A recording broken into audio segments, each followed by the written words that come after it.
क्या आप जानते हैं कि मोहम्मद रफ़ी का वो गाना जिसे आज हर शादी और स्वागत की शान माना जाता है, उसे कभी सेंसर बोर्ड ने बैन करने की कोशिश की थी।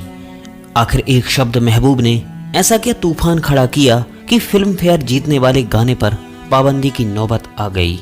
चलिए जानते हैं रफ़ी साहब से जुड़ा यह अनसुना किस्सा। भारतीय संगीत के इतिहास में मोहम्मद रफ़ी एक ऐसी आवाज है जिन्होंने अपनी गायकी से भगवान और इंसान के बीच के फासले को मिटा दिया। लेकिन साल 1966 में जब फिल्म सूरज का संगीत तैयार हुआ तो किसी ने नहीं सोचा था कि एक गीत संगीत के पन्नों में नहीं बल्कि विवादों की फाइलों में दर्ज हो जाएगा। आज की इस विशेष चर्चा में हम बात करेंगे रफ़ी साहब के उस अमर गीत बहारों फूल बरसाओ की, जिसे सेंसर बोर्ड की कैंची से गुजरना पड़ा था, और जानेंगे इसके पीछे का असली धार्मिक और सामाजिक कारण। भारतीय सिनेमा के इतिहास में मोहम्मद रफ़ी एक ऐसे गायक रहे हैं जिनकी आवाज ने हर पीढ़ी के दिल पर राज किया है। उनके गाए गीतों में रोमांस, दर्द और देशभक्ति का एक ऐसा मिश्रण मिलता है जो आज भी बेमिसाल है। साल 1966 में आई फिल्म सूरज का गाना बहारों फूल बरसाओ उनके करियर के सबसे प्रतिष्ठित गानों में से एक माना जाता है। मेरा महबूब आया है। लेकिन बहुत कम लोग जानते हैं कि जिस गाने को आज हम शादियों और स्वागत समारोहों की जान मानते हैं, वह कभी सेंसर बोर्ड की कैंची की चपेट में आने ही वाला था। जब यह गाना बनकर तैयार हुआ और सेंसर बोर्ड के पास पहुंचा तो इसके बोलों को लेकर एक अजीबोगरीब विवाद खड़ा हो गया। सेंसर बोर्ड के कुछ सदस्यों ने गाने की खास पंक्ति मेरा महबूब आया है पर ऐतराज जताया। आज के दौर में यह शब्द सामान्य लगता है, लेकिन उस समय के सामाजिक और धार्मिक परिवेश में इस शब्द के अर्थ को लेकर बोर्ड काफी सख्त रवैया अपना रहा था। सेंसर बोर्ड के विरोध के पीछे का तर्क यह था कि महबूब शब्द का प्रयोग अक्सर सूफी मत और धार्मिक साहित्य में ईश्वर या खुदा के लिए किया जाता है।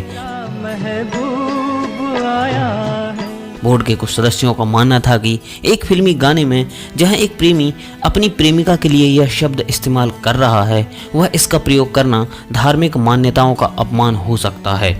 इसी वजह से इस गाने को सार्वजनिक रूप से प्रसारित करने पर प्रतिबंध लगाने की सिफारिश की गई थी।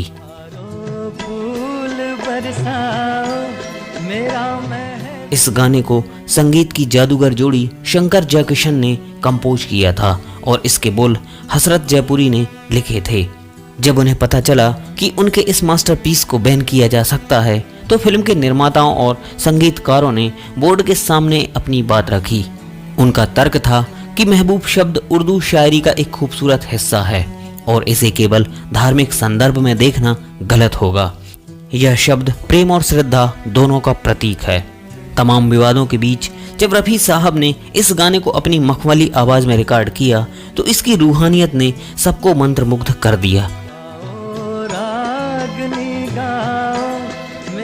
रफ़ी साहब की आवाज में वह शालीनता और पवित्रता थी कि विवाद करने वाले लोग भी धीरे धीरे नरम पड़ने लगे। उनकी गायकी ने इस गाने को केवल एक फिल्मी ट्रैक न रहकर एक इबादत की तरह पेश किया, जिसने सेंसर बोर्ड के कड़े रुख को बदलने में बड़ी भूमिका निभाई। हालांकि आधिकारिक तौर पर कुछ समय के लिए इस पर संशय बना रहा और इसे रेडियो या सार्वजनिक मंचों पर बजाने से रोकने की कोशिश भी की गई, लेकिन जैसे ही यह गाना रिलीज हुआ इसने लोकप्रियता के सारे रिकॉर्ड तोड़ दिए। जनता ने इस गाने को हाथों हाथ लिया और बोर्ड को यह भी समझ आ गया कि इस गाने में अश्लीलता या अपमान जैसा कुछ भी नहीं है, बल्कि यह तो प्रेम की एक निश्चल अभिव्यक्ति है। विवादों के बाद जब फिल्म सूरज सिनेमा घरों में आई तो यह गाना साल का सबसे बड़ा हिट साबित हुआ। मेरा महबूब आया है।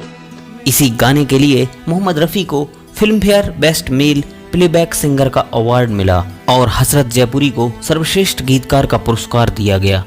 सेंसर बोर्ड की आपत्तियों के बावजूद बहारों फूल बरसाओ को BBC द्वारा कराए गए एक सर्वे में सदी का सबसे पसंदीदा गाना भी चुना गया था।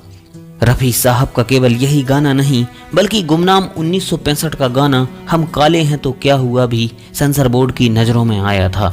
इस गाने के बोल हम दिलवाले हैं पर तो आपत्ति नहीं थी, लेकिन काले शब्द के इस्तेमाल को उस समय रंग भेद को बढ़ावा देने वाला माना गया था।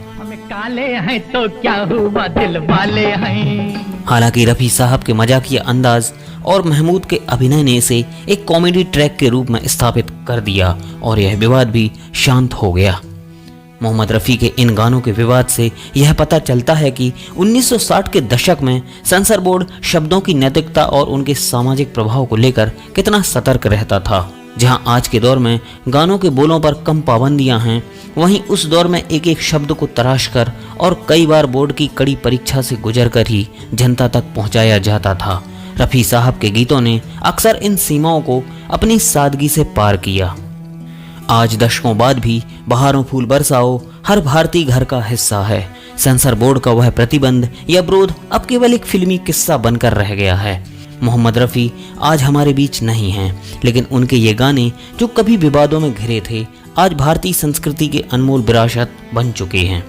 सेंसर बोर्ड की तमाम आपत्तियों के बावजूद रफ़ी साहब की रूहानी आवाज ने इस गाने को सदी का सबसे पसंदीदा गीत बना दिया।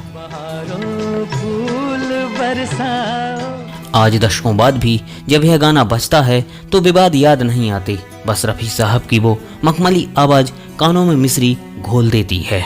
आपको रफ़ी साहब का कौन सा गाना सबसे ज्यादा पसंद है, कमेंट करके जरूर बताएं। मिलते हैं अगली वीडियो के माध्यम से। जय हिंद।